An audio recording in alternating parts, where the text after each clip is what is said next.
मेरे बाबा के सभी मीठे मीठे बच्चों को इस निमित्त का नमस्ते।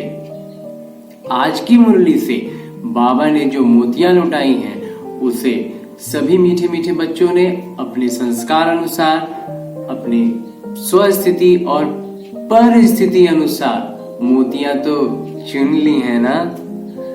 चलिए अब आगे अपने पुरुषार्थ को तीव्र करने के लिए, तीव्र पुरुषार्थी बनने के लिए और बुद्धि रूपी कलश को ज्ञान रूपी माखन से भरने के लिए शुरू करते हैं मुरली का मंथन।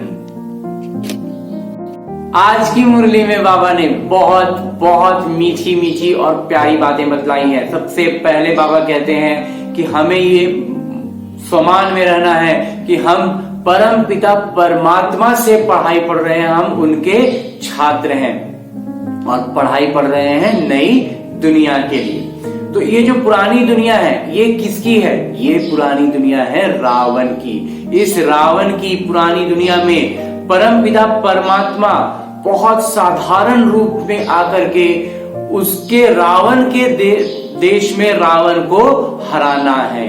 तो करना क्या होगा? यहाँ जो वास्तविक जीवन की हम बात करें तो प्रैक्टिकल लाइफ में इसको समझने के लिए जो छोटी सी बात है वो है कि रावण जो है, रावण का ये जो राज्य है जिसमें हम रावण के विभिन्न रूपों को पहचान ही नहीं रहे हैं, हम रावण को जानते ही नहीं। सबसे प्रमुख जो बात है वो है रावण को पहचानना कि ये रावण है। जैसे ही जानेंगे कि ये रावण है तो स्वतः ही उससे दूर भागेंगे, उसको अपने से नीचे करेंगे।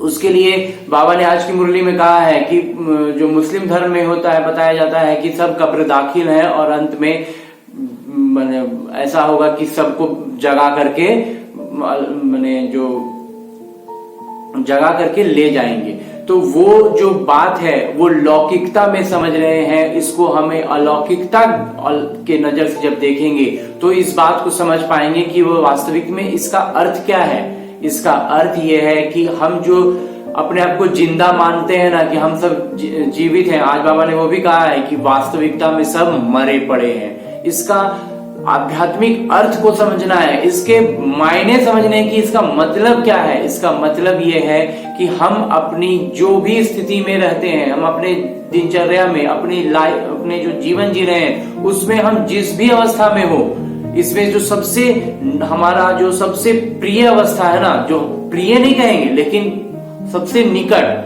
वो है दुख की अवस्था।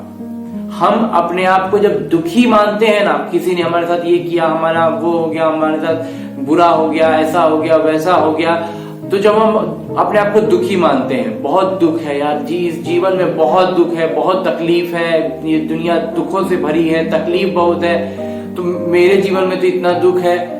ये जो दुख को अपना मान रहे हैं ना, यही अवस्था जो है, ये जो दुख है, ये भी रावण है। हम क्रोध को विकार मान लेते हैं, क्रोध को कह देते हैं कि हाँ ये विकार है, ये रावण है, मान लेंगे। लेकिन गलती यही है कि रावण इतने रूपों में हमारे जीवन में समाया हुआ है कि हम उसे नहीं पहचान पाते हैं। ये जो दुख कहते हैं ना, दुख, हम दुखी हैं, ये दुख रावण है और ये दुखी होना रावण की मत पर होना है।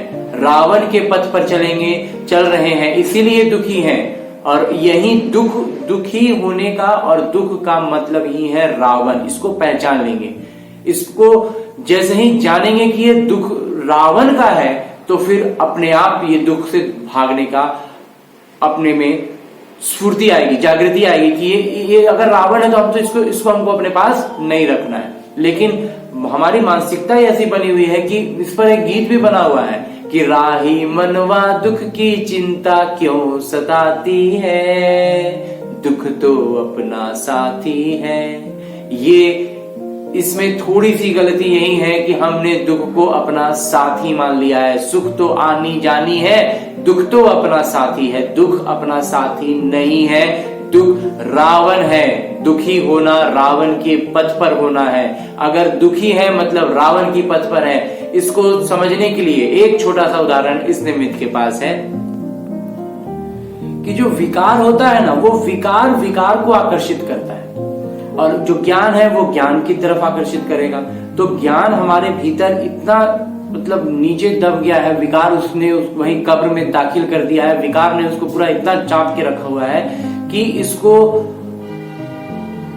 विकार से कनेक्शन, मतलब जो हम कहते हैं कि हमें दुख देने वाला कोई बात हमारे जीवन में हुआ है तो उसके कारण हम दुखी हो, तो वो जो घटना घटी है उसको घटना को देखने का नजरिया को बदल देंगे तो समझ में आने लगेगा कि ये दुख देने वाली घटना नहीं है, ये हमारा पथ बदलने वाला घटना है, जिससे कि हम इस रावण के पथ को छोड़ें और श्रीमत पर चलना शुरू कर दें। तो जब इस तरफ से सोचेंगे कि ये घटना क्यों घटी, इसमें हम दुखी है, मैं नहीं, दुखी होना मतलब रावण की मत पर होना, मतलब हम रावण की मत पर थे तभी तो दुखी हो रहे हैं, तो हमें ये पथ छोड़ देना है। तो कौन सा पथ पकड़ना है? श्रीमत का पथ पकड़ना है। तो इसमें प्रैक्टिकली लगता है कि वास्तविक जीवन में हमें लगता है हम क्या करेंगे, कैसे करेंगे, हम क्या करते, सब कुछ छोड़ दें? नहीं, शुरुआत सिर्फ बहुत धीरे धीरे करनी है।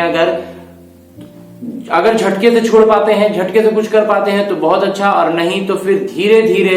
सबसे पहली और प्रमुख चीज जो है वो है मुरली का निरंतर सुनते रहना। कल की मुरली में बाबा ने कहा था कि मुरली छोड़नी नहीं है। स्थिति थोड़ी डगमग हो रही है, ऊपर नीचे हो भी रहा है, लेकिन कहते हैं ना कि समुद्र की लहरों में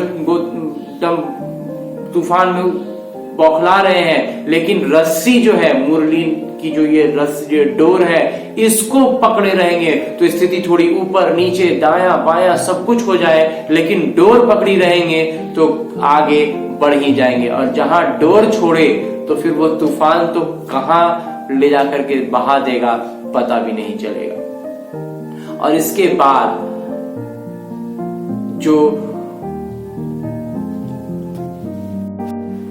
पापा कहते हैं कि भक्ति में घुघरे यानी चने मिलते हैं, कि मंदिर गए हैं, दर्शन किए, भीड़ में लगे, सब कुछ हुआ तो थोड़ा सा प्रसाद मिल जाता है। तो बाबा कहते हैं भक्ति मार्ग में जितना कुछ भी करेंगे तो उसके बदले में आपको थोड़ा सा प्रसाद मिल जाएगा, थोड़े से घुघरे, थोड़े से चने मिल जाएंगे। लेकिन जैसे ही ज्ञान को समझने लगेंगे, ज्ञान को अपनी बुद्धि में स्पष्ट होने लगेगा, वैसे वैसे हाथों में हीरे मोती महसूस करने लगे कि हमें हीरे मोती मिल रहे हैं। कुछ बच्चों को यही कहना रहता है कि हम समझ गए हैं बाबा, समझा नहीं पा सकते हैं। लेकिन बाबा उसको स्पष्ट तौर पर कहते हैं कि अगर आप समझा नहीं पा रहे हैं मतलब आपकी खुद की बुद्धि स्पष्ट नहीं हुई है, खुद का ज्ञान स्पष्ट नहीं है। और जितना कम ज्ञान है, जितना अस्पष्टता है, पद भी उतना ही साधारण मिलेगा।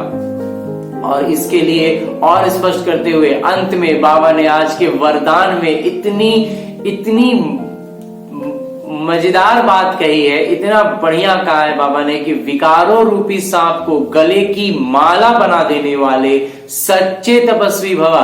तो जो शंकर जो भगवान की हम मूर्ति देखते हैं, उनके बारे में जानते हैं कि उनके गले में सांप होते हैं, तो वो वास्तविकता में बाबा ने आज एकदम स्पष्ट कहा है कि ये जो सांप है ना, ये विकार का है, जिनके लिए वो दुनिया वालों के लिए वो विकार का वो सांप है जो उनको डस रहा है, उनके लिए जहरीला है, और वो आपके गले का हार है। आप उसको, वो आपके नियंत्रण में है। उसका कहते हैं कि वो उसको आप मंच बना लेते हैं। जो शेषनाग पर नृत्य करने का जो दृश्य दिखाया जाता है वो वही है कि विकार, जो पांचों विकार हैं, उसके ऊपर एकदम सहजता से इतनी स्थिति इतनी सर्वोच्च होती, इतनी सरल होती है कि उसके ऊपर नृत्य करते हैं। विकार रूपी जो पांचों हैं वो सब नीचे रह जाते हैं, पैर के नीचे, जिसको कहना जाता है ना, किसी चीज को अपने पैर के नीचे कर देना, वही है ये प्रतीक बतलाना कि ये जो विकार है ये नीचे रहने की चीज है, इसे सर पर नहीं आने देना है और नियंत्रण में रखना है। गले का हार बन जाना, वो आया था डसने के लिए और वो गले का हार बन के रह गया। तो ऐसी स्थिति बनानी है अपनी, इतना ऊंचा उठना है, तब हम होंगे सच्चे तपस्वी। और अंत में स्लोगन में भी बाबा ने वही बात कही है कि पुराने संस्कारों को समाप्त कर देना। और इसके लिए कब हो पाएगा? जब पुराने संस्कार समाप्त होंगे, तभी हम विकारों पर जीत पा सकेंगे। और ये यही जो हुआ, ये पुराने संस्कारों का समाप्त करना ही पुराने जन्म का मर जाना है। वो जीते जी मर जाना, इसी को बाबा कहते हैं। अच्छा, मुरली मंथन से इस निमित्त द्वारा ये था थोड़ा सा माखन। ओम शांति। मेरे बाबा के सभी मीठे मीठे बच्चे उठते बैठते चलते फिरते काम करते सोते जागते करते रहे मुरली का मंथन। बढ़ेगा बुद्धि रूपी कलश में ज्ञान रूपी माखन। छटेंगे विकार होगा विकास, बढ़ेगा पुरुषार्थ, होंगे कई निज अनुभव, सहज होगी बाबा की याद, रहेगा अगली मुरली का इंतजार। तब तक सदा है सर्वदा है मेरे बाबा का प्यार। ओम शांति।